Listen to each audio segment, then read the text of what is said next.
Good afternoon, everybody. Good afternoon.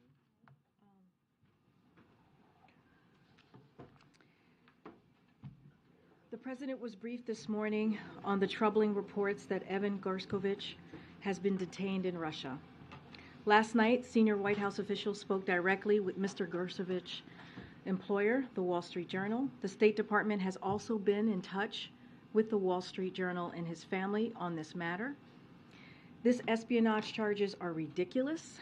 The targeting of American citizens by Russian government is unacceptable. We condemn the detention of Mr. Gershkovich in the strongest terms. We also condemn the Russian government's continued targeting and repression of journalists.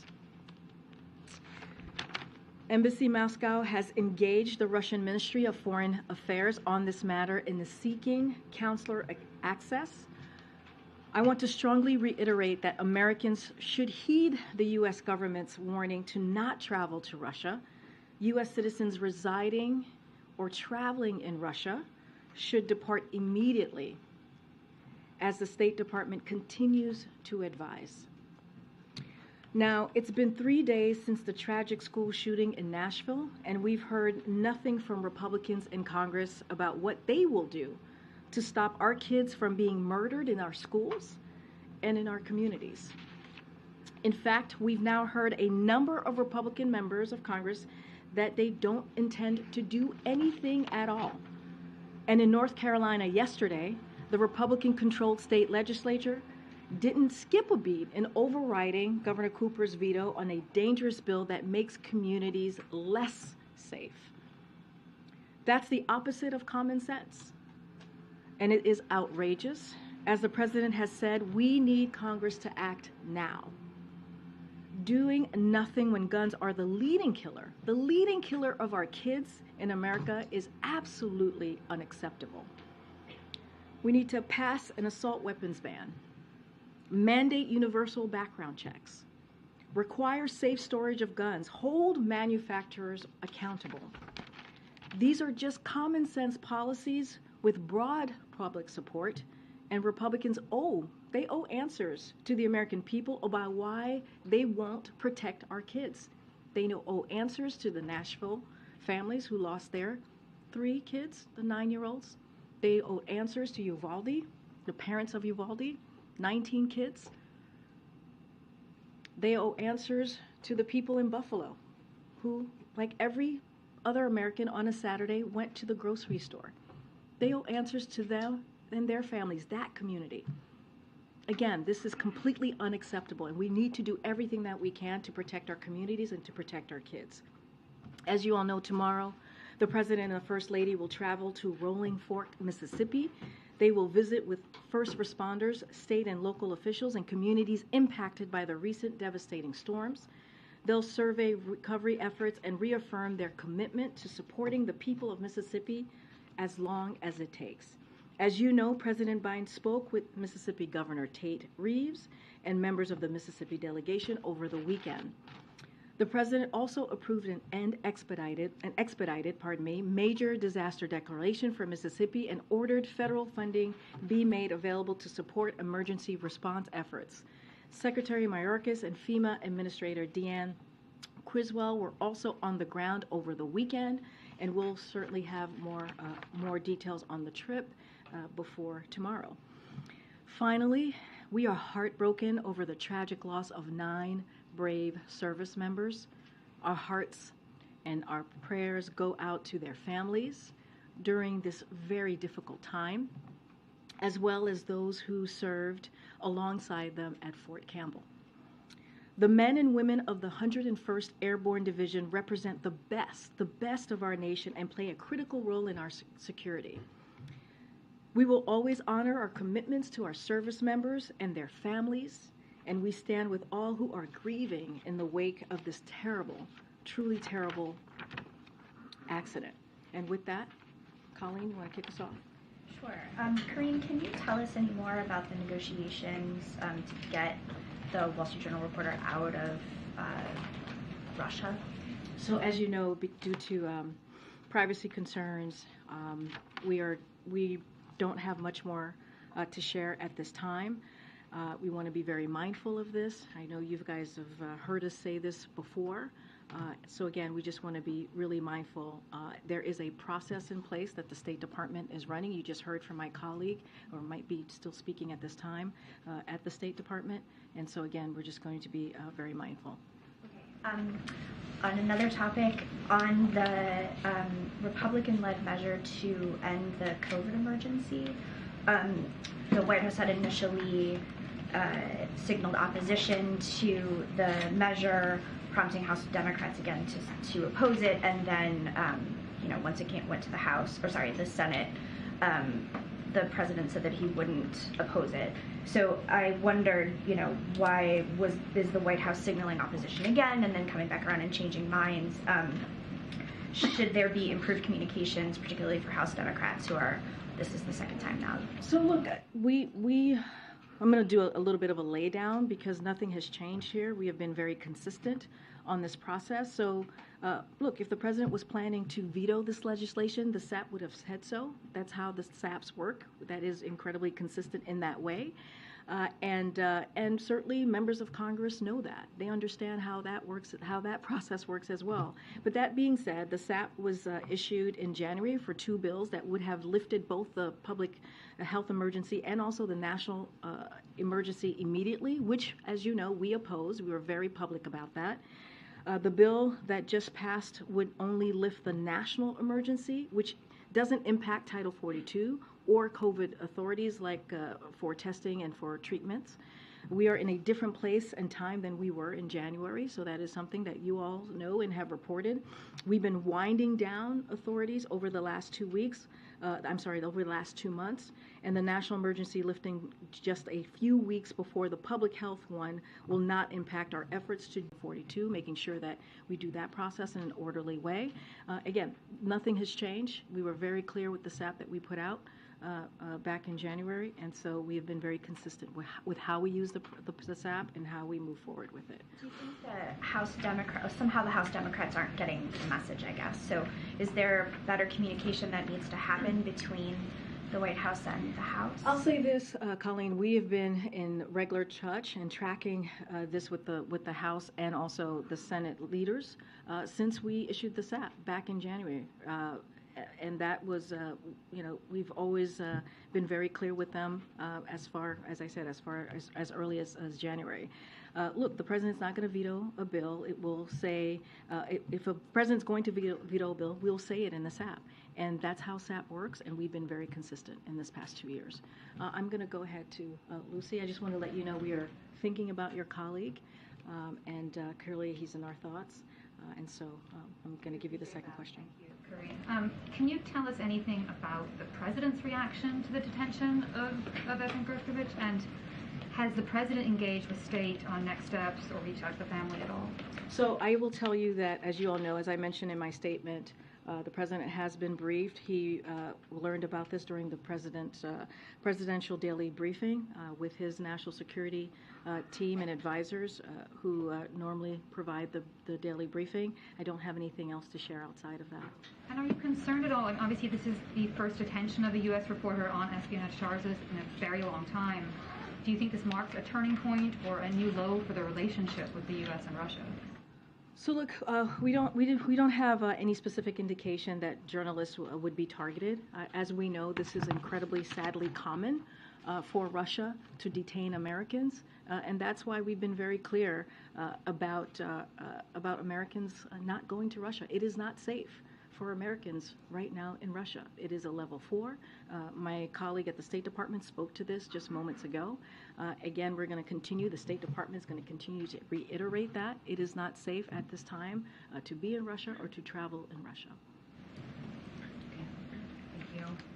In regards to the Wall Street Journal reporter being detained, would the administration call this a hostage situation? Same. I mean, he's being detained, and we have been very clear. There's no reason to believe that those charges are accurate. The espionage are accurate. I don't want to speak beyond that. Certainly we will have more information when we get it. There are privacy concerns, so we just want to be very mindful on how we speak about this. And John Kirby mentioned this earlier. This is not a new tactic from Putin and Russia, but this is the first time we've seen Russia detain an American following the prisoner swaps that secured the release of Trevor Reed and Brittany Griner. Is there a concern here at the White House that if the U.S. continues to engage in prisoner swaps, Russia will be emboldened to detain Americans as leverage? So look, detaining Americans, as my colleague said, my NSC colleague said, is a tactic Russia has used for a long time. It is nothing new.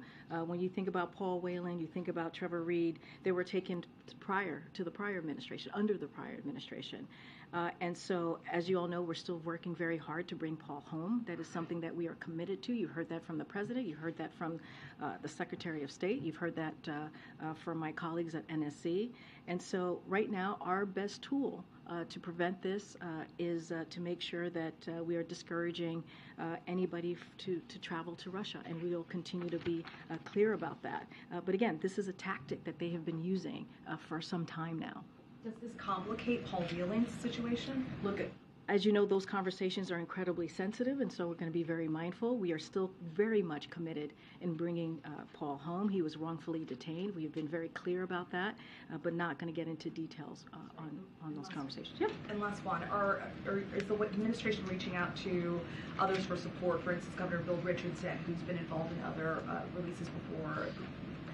Is that something the administration I don't have any outside conversations to speak to. You heard directly from the State Department. This is something, when it comes to these types of events, that the State Department runs and leads.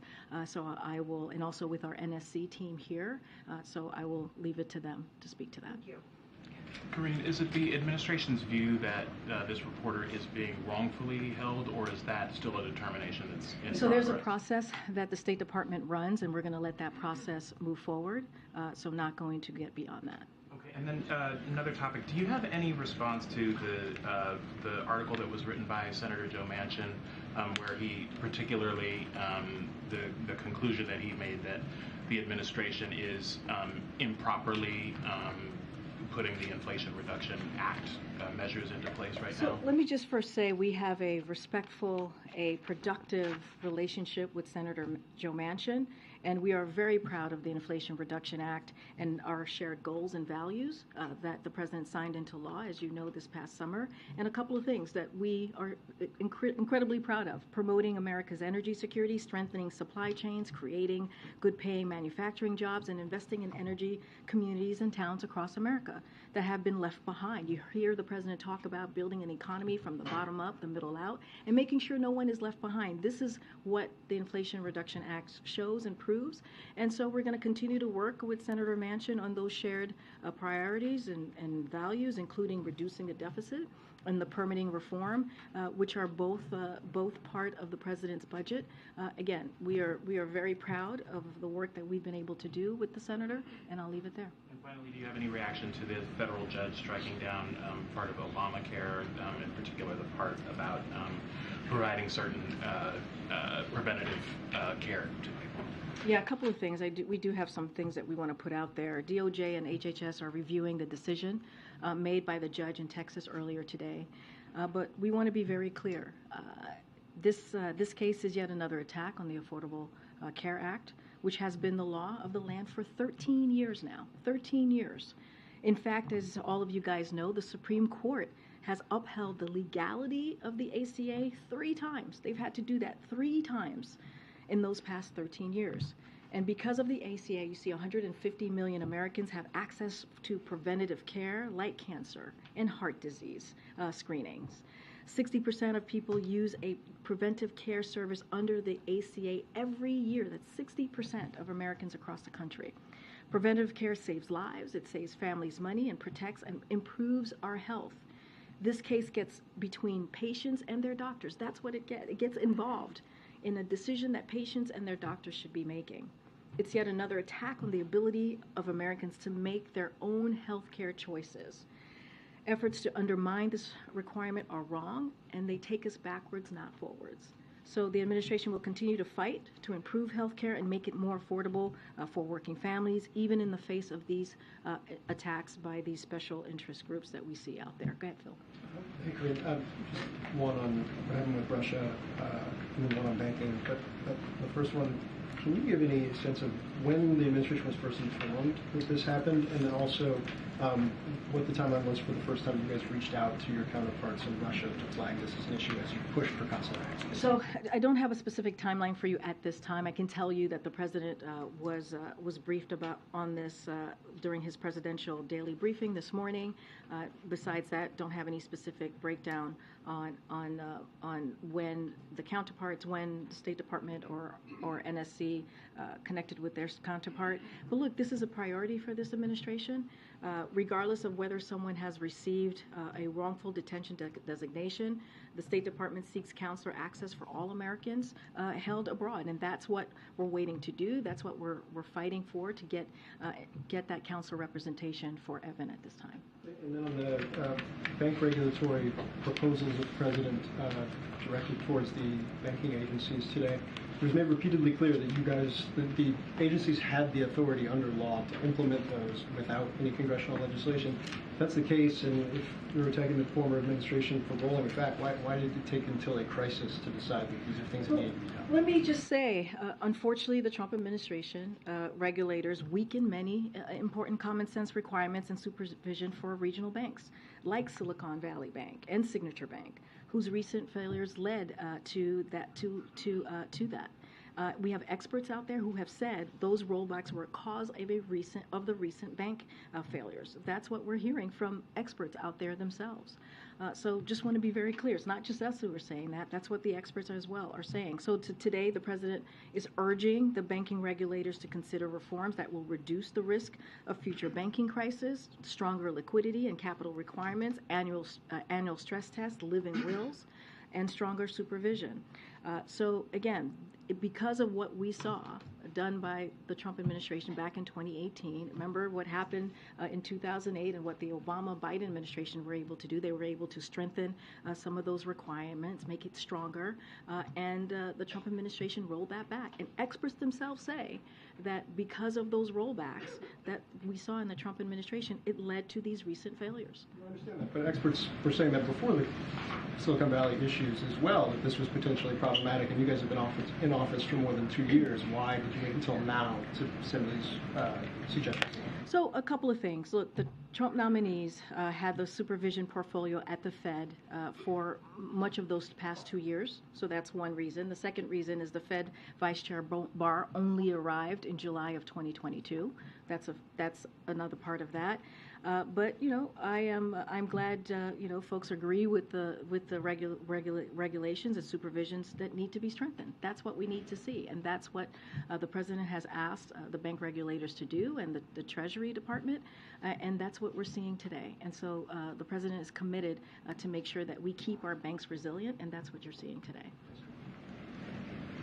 Karine, we heard from the Pentagon. We heard from Vladimir Putin's top spokesperson in Russia today saying that Evan Gershkovich was caught, in his words, quote, red-handed. Just from this podium to rebut that, can you say declaratively that Gershkovich never worked for and does not work for the United States government? Well, I just said the charge of espionage is ridiculous.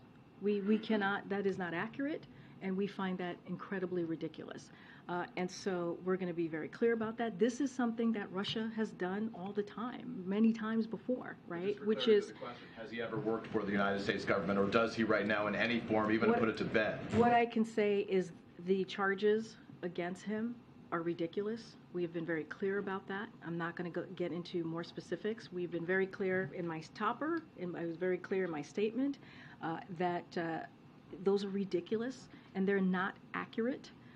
And right now, we're going to do everything that we can to get more details and on the circumstances, and that's where we're going to be at this time. Let me ask you one other question, if I can, following up on a briefing that just took place across the river at the Pentagon. We heard from the Pentagon now that an additional 6 American service members were wounded, suffering TBI, traumatic brain injuries, as a function of those Iranian-backed, in the words of the White House, attacks on coalition bases in Syria right now. because Iran continues to attack United States targets and American service members right now, the effort has been to deter them, to stop them. It has not deterred them. So how is that strategy working, and shouldn't there be a higher cost for Iran to pay? So look, I'll say this. We have a variety of tools to protect U.S. personnel and deter attacks. We will use those tools. We work every day to protect our people and deter attacks.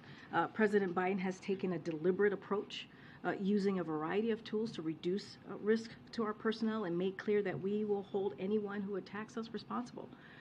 And you've heard that from the president, you've heard that from the administration on down. The president will not hesitate to take action to protect U.S. personnel and interests overseas, and he will always take action at a time and place of his choosing, and that is the commitment that the president has to service members and to the American people. I want to refer to my colleagues, but just to push you a teeny bit on that, I recognize that that is his priority and his commitment, that he will do it at the time and place of his choosing, and the intention is to deter them. But clearly it hasn't deterred them, because it continues, as evidenced by us learning about 6 more Americans who were wounded during those attacks. So does there need, in simple terms, does there need to be a higher cost for Iran to pay? Look, again, we have a variety of tools that we can use here to protect our U.S. personnel and our U.S.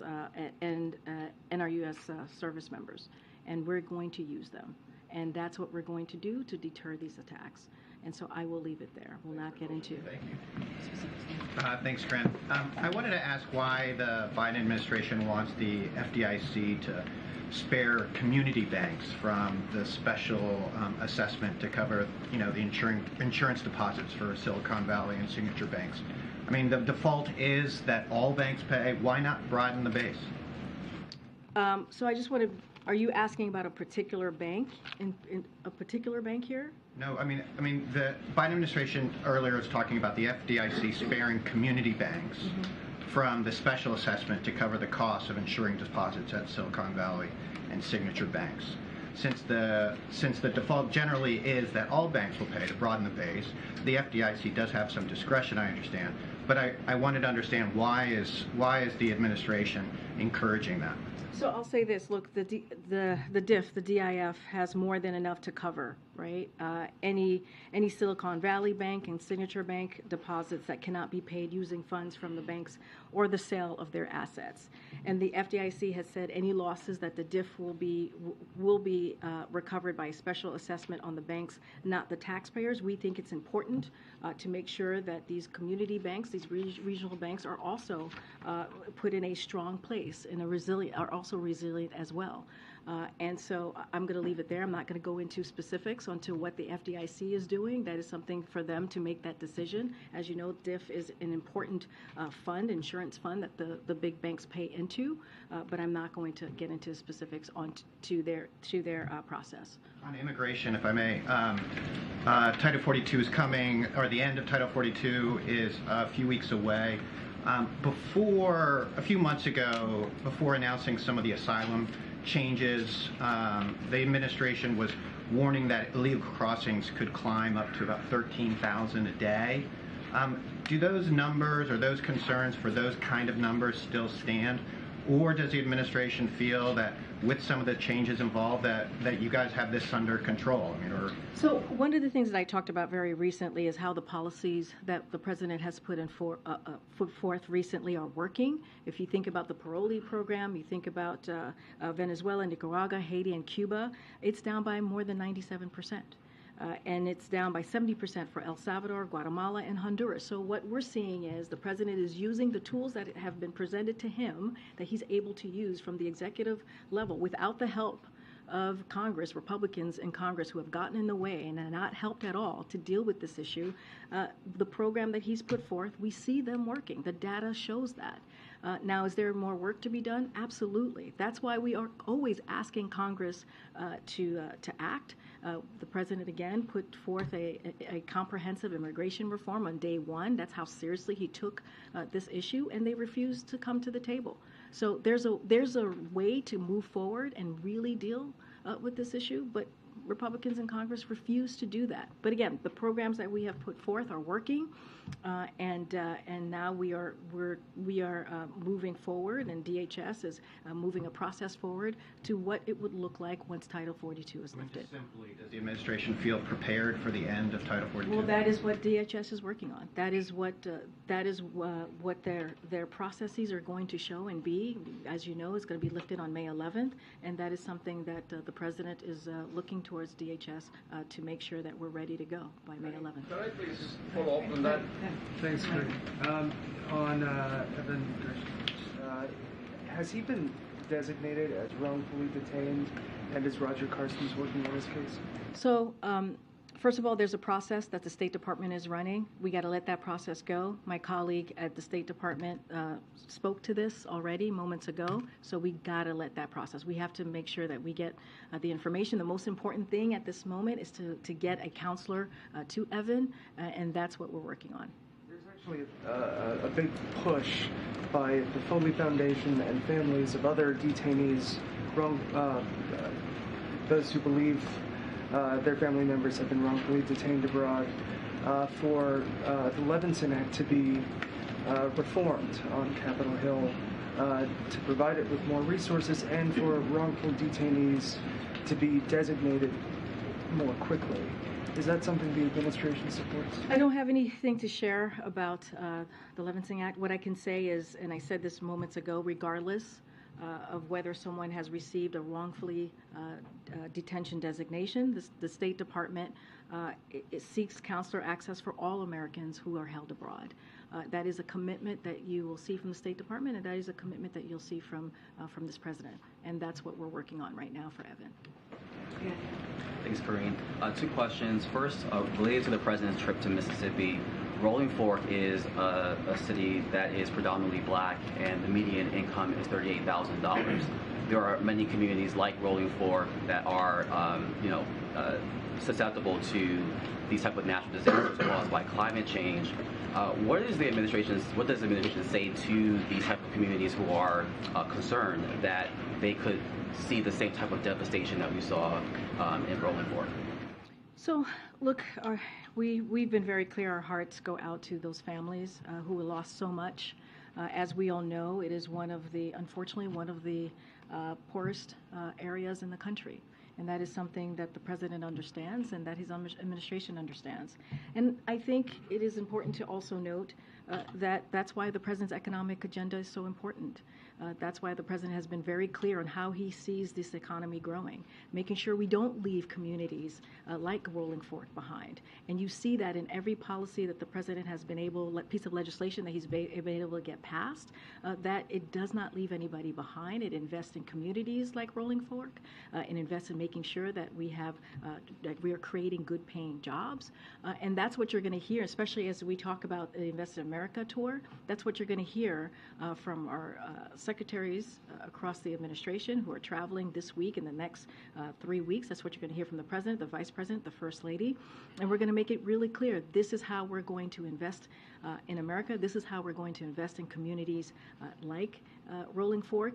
And also, it makes it so important. And if you think about the Inflation Reduction Act, when you think about fighting climate change, that is one of the biggest, it's so historic, right? Because it does the most piece of legislation, now law, to fight climate change. And so this is something that we're going to continue to fight for and continue to work towards as we move forward in this administration. Kentucky, the Kentucky legislature overrode the governor's veto of a bill that restricts aspects of trans youth, gender affirming care, and the use of bathrooms. I know that the White House released a proclamation for Trans Day of Visibility. There is a march happening tomorrow to commemorate this day, but also to protest these type of bills that are continuing to be passed and advanced in legislatures across the country. What is the White House's message to these lawmakers that are passing these bills and to those who are taking to the streets to protest them? So look, first of all, we support peaceful protest. We think it's important for Americans and people just across the country to make their voices heard, just as long as it's peaceful. And we've been very clear about these anti-LGBTQ bills that we're seeing in state legislatures across the country, in particular these anti-trans bills, as they attack trans kids, as they attack trans parents. It is shameful, and it is unacceptable. As you mentioned, tomorrow's Trans Visibility Day, on a day that we should be lifting up our trans kids, our trans youth, and making sure that they feel seen. We're seeing more and more of these hateful bills. And that's what Republicans want to spend their time on. They don't want to talk about lowering costs. They don't want to talk about actually making Americans' lives better. They want to take away people's freedoms. And one of the things that we saw during the midterm elections is that people don't want their freedoms to be taken. They want us to fight for their freedoms. And so it is shameful, it is disturbing, and our hearts go out to the trans community as they are under attack right now. But this is a president who has said many times before he has their backs. He will continue to have their backs, and he will continue to fight for them. And his record shows that. Okay. Go ahead. Thanks, Karine. Does the president plan on vetoing the House bill that would overturn D.C.'s police reform law? That is something that he is planning to do. As I've mentioned many times before, that I think a couple weeks ago I mentioned that he was looking at it, but the president believes that building community trust is integral to fighting crime. That is something that you've heard him say. The president believes that we should fund the police and give law enforcement the resources they need for effective accountable community policing, and at the same time should not weaken penalties for gun crimes. So while he does not support every provision in the D.C. policing bill, he will not support congressional Republicans' efforts to overturn common sense police reform, such as banning chokeholds, limiting use of force and deadly force, requiring the timely release of bodily worn camera footage, and requiring officer training on de-escalation and use of force. So Congress should respect D.C.'s rights to pass measures that improve public safety and public trust, and the president will veto this resolution if it does reach his desk. Quick follow-up. You said that he doesn't support all of the provisions in the bill. Could you be specific there, just because the police unions are saying that this would strip their ability to collectively bargain around disciplinary hearings? I don't have the specifics to share with you at this time, but look, the president has been clear that he believes it's very integral to have the trust, the community to have the trust in fighting crime. And that is something that is very important. Trust should be at the center of this as we're talking about police reform. And so, again, he doesn't agree with all the provisions, with every provisions, but if it comes to his desk, he will indeed veto. Continue to go back. Yep. All right, thanks, Karine. So earlier you mentioned your opening statements, Republicans not taking any action when it comes to gun violence. Well, I know the president talked to Senator Blackburn earlier this week. We got an email today saying that Senator Blackburn's introducing the Safe School Act with the other Tennessee senator. Bill establishes a $900 million grant program that will allow both public and private schools to train and hire veterans and former law enforcement officers to protect schools. Does the administration have a stance on that? I'm going to be very clear here. The president has said over and over again, look, let me even step back a little bit further. We have done 24 executive orders in the past 2 years. This president has, to do everything that he can to protect communities and our kids. And as we know, we can't do it alone. The president is limited on this, so we need Congress to act. And the things that we know are very popular that it will actually assist or help prevent gun violence is, one of them is banning assault weapons, right? That we know for a fact. When it was done in 1994, for those 10 years, gun violence went down. And when that law sunset, it rose back up again.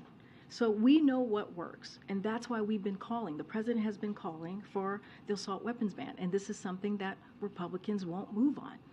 And not just that, there's other common sense gun laws reform, requiring background checks on all gun sales, requiring safe storage of guns, eliminating immunity for gun manufacturers who knowingly put weapons of war on the streets. These are weapons of war. Weapons of war, they should not be in our communities, they should not be in our schools, they should not be in streets. So that's what we're calling for. We're calling for actual real solutions here. real solutions that we actually know work and majority of Americans support. But is more funding for school security guards a solution that you would consider? Look, the president signed the Safer Communities Act, right? This summer, it was a bipartisan piece of legislation, and even when we celebrated signing that, when the president celebrated signing that into law, he actually said we need to build on that and do more. So yes, we need to do more, but we know what needs to happen.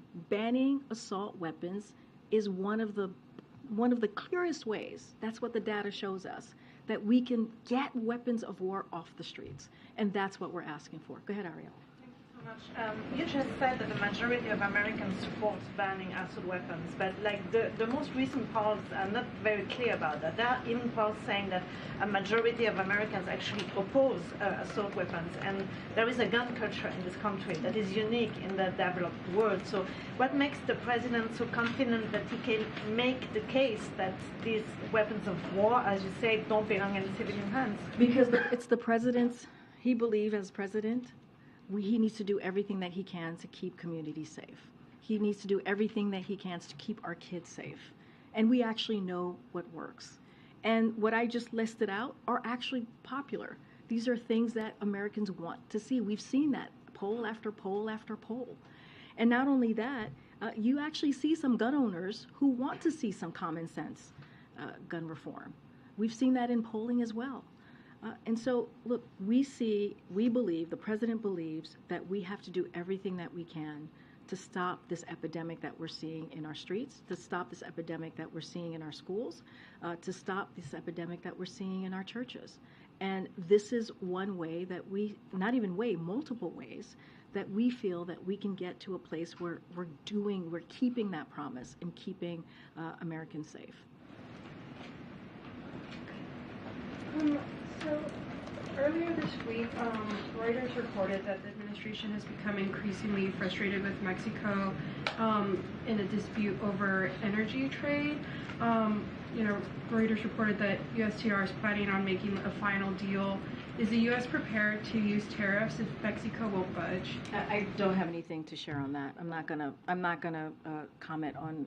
More broadly, is the administration at all frustrated with Mexico, kind of over energy, kind of also, fentanyl? How are they working with Mexico in that sort of realm? And those are pretty big policy areas. I guess just where does the administration stand with Mexico right now? So look, the president was just in Mexico recently, back in January. You saw him at the summit with the president of Mexico, AMLO, and also the prime minister of Canada, and you saw them interact.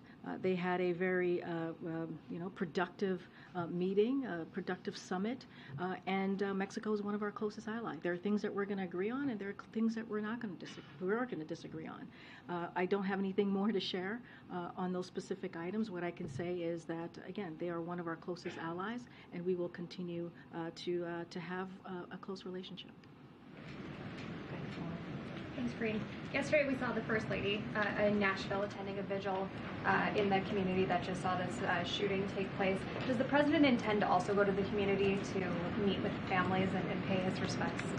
We don't have anything to share on travel to Nashville at this time. As you saw, the First Lady was in Nashville yesterday to mourn with the families, offer her condolences.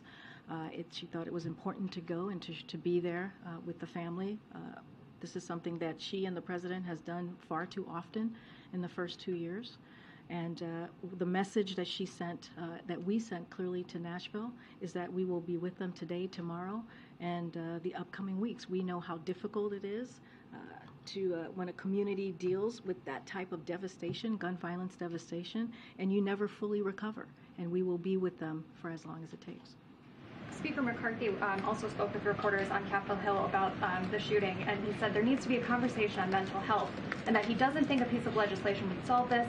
I think the nation working together to solve problems that are much bigger than us. Does the White House have a response? Wait, say that last part? Say that last part? The nation working together solves a problem that is much bigger than us. Yeah, we agree that working together, Congress and Republicans and Democrats working together to solve a big problem like our kids being killed is important. Look, this is a president you've heard him talk about mental health and how important it is to deal with that issue. This is an administration that's put that front and center in how we see the needs of Americans across the country, especially of what Americans have gone through with the pandemic over the last 3 years. But when it comes to this issue, when it comes to gun violence, it's just silence from the other side. When it comes to banning assault weapons and actually doing the work to deal with getting weapons of war. Again, weapons of war off the street. They come up with excuses. And so we're ready to work with them. The president has always said he's ready to work in a bipartisan way to deal with an issue, again, that's killing our kids. So if he wants to have a good faith conversation on that, we're willing to have it. Thanks, Karine. I wanted to also ask about some comments that Speaker McCarthy made on Capitol Hill. He was talking about the debt limit talks, and he said he didn't know how much more easier he could make it for the White House. And then he said he would bring lunch to the White House and, quote, would make it soft food, if that's what the president wanted. It's being interpreted as a dig at the president's age. So I wanted to give you a chance to respond, but also just to ask, like, what kind of effect comments like this have on these talks. Look, I think the president is able to pick out his own Starbucks. So I'll say that. And what we really need from Speaker McCarthy and House Republicans is to see their budget. Where's the budget? They come up with excuses, and I'm sure you guys saw this morning how it's going around about what the speaker said in January, how important it is, and I'll quote, "We should have to pass a budget so the country can see the direction we're going." Remember, the president said, we want to see what they value. We want to see exactly what it is that they want to cut. So let's have that budget discussion. What does the speaker want to discuss? What are the specific cuts? What taxes does he want to raise? It's been 3 weeks. We've had our budget out. The president put out his budget on March 9th. 3 weeks, and we have seen nothing from the House Republicans. Nothing. So you're saying you want to see, like, hard figures before you would sit I mean, down it's and not talk? just us. It's the American people. We need to see transparency. Where's their budget? what is it that they want to do? How do they see being fiscally responsible? How does that look for them? We have our budget, and not only that, the president put a budget, and it says, the budget shows that how he's going to lower the deficit by $3 trillion over 10 years. And we laid that out for the American people. They keep coming up with excuses. Does a comment or quip like this from the speaker make you guys think he's serious about talks, or is he trying That's to up to him. He's speaking to the American people here, right? That's something that he has to answer to the American people, if he's serious or not. We are. We showed our values by putting out the president's budget. So that's for him to respond to, not for me. Go ahead, George. This is not a life or death question, but since it's opening day, I have to ask. My gosh. This is the third opening day the president has not gone to throw out the first pitch. Will we see him at a game at all this season, or is that one presidential tradition that he's casting aside? Well, I agree with you. It's not life or death.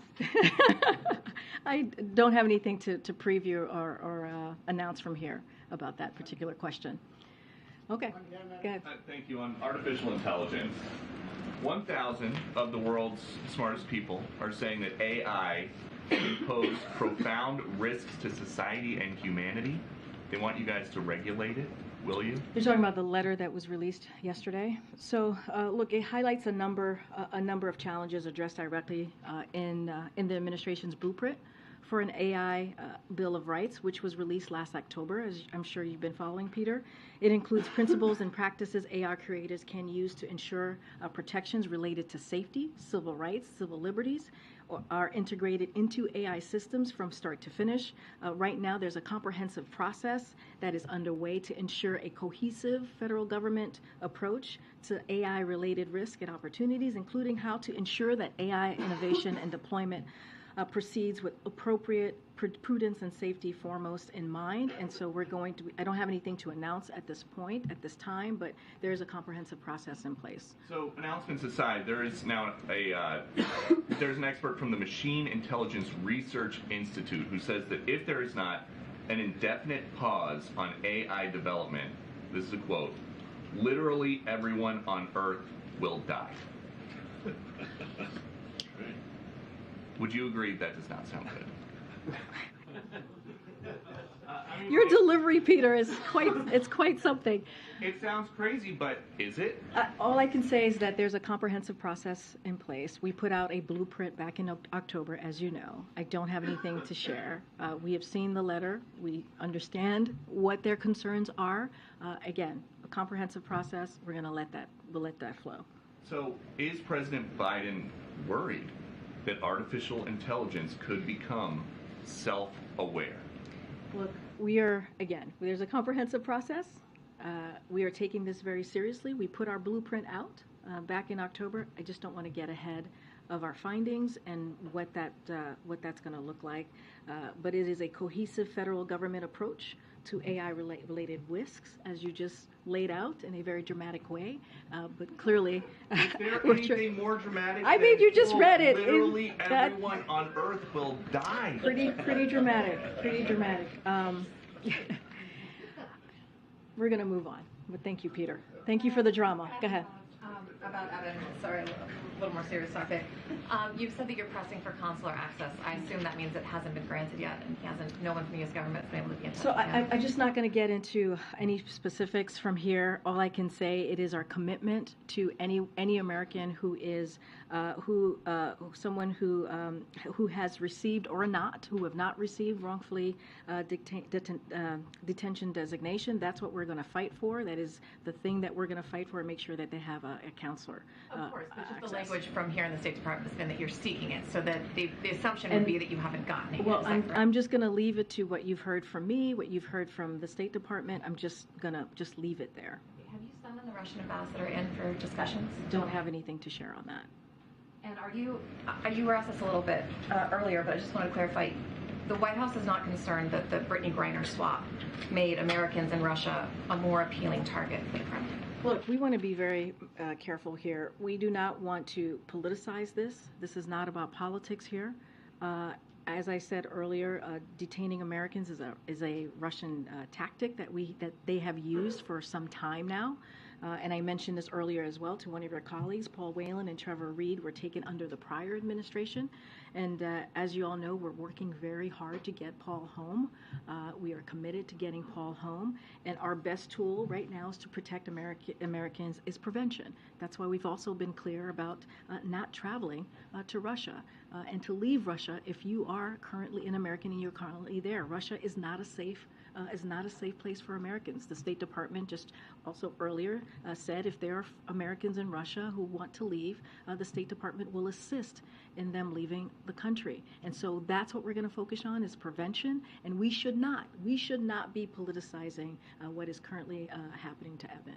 Do we have any idea what precipitated this? I mean, I'm assuming he's been working there for quite some time. Do you have any idea about the motivation? Why now? Don't have any further information to share. Go ahead, JJ. One on Tesla and one on Russian grain. Wondering if you have a reaction on these two news stories.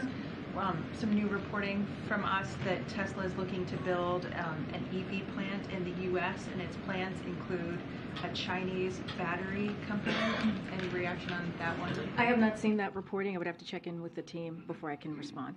And then on Russian grain, any reaction to the news that U.S. crop traders are stopping some operations in Russia? Again, I would have to check with our team on that particular story about Russia grain and the U.S. companies connected to that. But thank you for the question. Hi, I have two questions. One about Colombia, but first a follow-up on Mexico about this report from Reuters. In July 2022, that's when the United States requested consultations with Mexico over the new energy policies. Do you have a sense of if these conversations are advancing, if there has been progress, or if there is a stalemate? Well, I'll say this. Our relationship with Mexico is very important. They are a close partner, one of our closest allies, right? Geography, as you think about that. But just don't have any updates on those particular conversations at this time. Thank you. And about Colombia, do you have any reaction to the attack by the ELN group to 9 government soldiers' lives? And the attack took place yesterday. Has there been any conversations with the Colombian government? So we offer our condolences to the families of the 9 soldiers who lost their lives as a result of this attack. The U.S. condemns this attack against the public forces of Colombia and stands in solidarity with the government of Colombia. I don't have any conversations to read out at this time. Go ahead. Yeah, thanks, Karine. So H.R. 1 passed the House earlier today, and the House Speaker said it would open up permits for drilling and lower energy prices, and it was bipartisan. So if it's bipartisan, why wouldn't the president sign it if it hits his desk? Look, I talked about this earlier in the week, specifically about our thoughts about H.R. 1. I don't have anything else beyond that to share. What I stated, I think 2 days ago stands. Just don't have anything else to share. On the debt ceiling, it's been 58 days since there was a meeting between the House Speaker and the president on the debt ceiling. We're talking about the full faith and credit of the United States. We're talking about a serious issue. Why not? Why doesn't the president just call for a meeting? You're right. We're talking about the full credit. Wait, let me answer. I heard your question. We are talking about the full credit of this nation, which is why we believe that Congress should not hold this up. It should be done without conditions. There should be no negotiations. Both Democrats joined Republicans the 3 times in the last administration to lift the debt ceiling. That's what should be happening. It is their constitutional duty to get this done. We should not be negotiating on the debt ceiling. We should just not be doing that. The president has been clear. Now, again, if Republicans in the House want to talk about the budget and how they see moving forward with the budget in a fiscally responsible way, we're happy to have that conversation. We've said it over and over again. It has been 3 weeks. Where is their budget? Show us the budget. They have not been able to do that. Again, 2 separate issues. The debt ceiling is something that is their constitutional duty to do on behalf of taxpayers, on behalf of the American people. They should get that done without conditions and without having to negotiate. Okay. Thank you. Thank you for taking my question. I have a question about the Taiwanese President Tsai. I understand the White House thinks this is not uncommon. This has happened 7 times before. But my question is that this is the very first time that Taiwanese President is meeting Speaker of the House on U.S. soil, who is the 3rd in succession of U.S. Leadership hierarchy. How do you explain that this is the same as things that happened before? Look, President Tsai's visit is going to be private and it's unofficial. So I'm not going to speak to who she's going to be meeting with. And so that is something for her office to speak to, the Taiwanese Authority to speak to, and for any of the congressional members. So I'm not going to speak to that. What I can speak to is that we see no reason for Beijing to turn this transit, which is consistent with longstanding U.S. policy and practice, into something that is not. They should not overreact. We have seen this happen, at least with this current president, 6 times. 6 times she has made this transit. There's been no change to our one China policy. It still stands. And again, there is no reason for China to overreact. Just a quick follow-up. Yeah. I understand that White House does not confirm there was a phone call between National Security Advisor Jake Sullivan and Wang Yi of China. I understand that. My question is that, and I also understand that White House does not issue a readout for every single call. My question is that what is the criteria when it comes to the White House that values the transparency so much that the ones that issue a readout and the ones that don't, in general? Well, let me just first say I'm not going to be confirming a call from here. I just want to be very clear. My colleague said this. My NSC colleague said this very thing at the podium yesterday. And yes, we do believe in transparency. But again, I don't have a call to confirm at this time. Thank you, Karine. I have 2 questions. First, another readout thing. So the Vietnamese newspaper had been reporting that President Biden had a call with the head of the Vietnamese Communist Party. And we haven't seen White House release anything yet. Just, see if that call did happen and will there be a readout, because it's kind of a big deal. Let me just check with the team on that. I don't have anything further. Second question on Russia. Yep. So on April 1st, this Saturday, Russia is set to take out the presidency of this Security Council and the UN. Does U.S. believe this is acceptable, and how are you preparing to deal with Russia's new presidency next year? So I do have a couple of things to say about that. We urge Russia to conduct itself professionally during its scheduled presidency in April, and for the Council to continue to continue its important work on a number of issues of peace, security across the world. That said, we expect Russia to continue to use its seat on the Council to spread disinformation and to try to distract from the attempt to justify its actions in Ukraine and the war crimes members of its forces are committing and its outrageous violations of the UN Charter. A country that flagrantly violates the UN Charter and invades its neighbor has no place on the UN Security Council. Unfortunately, Russia is a permanent member of the Security Council, and no feasible international legal pathway exists to change that reality. That is what we are living with currently. As unpalatable as it may be to see Russia presiding over the Council, the reality is this is a largely ceremonial position, which rotates to Council members month by month in alphabetical order, and that's what we're seeing in April. The United States will hold the Council presidency in August of 2023, which I'm sure you are tracking.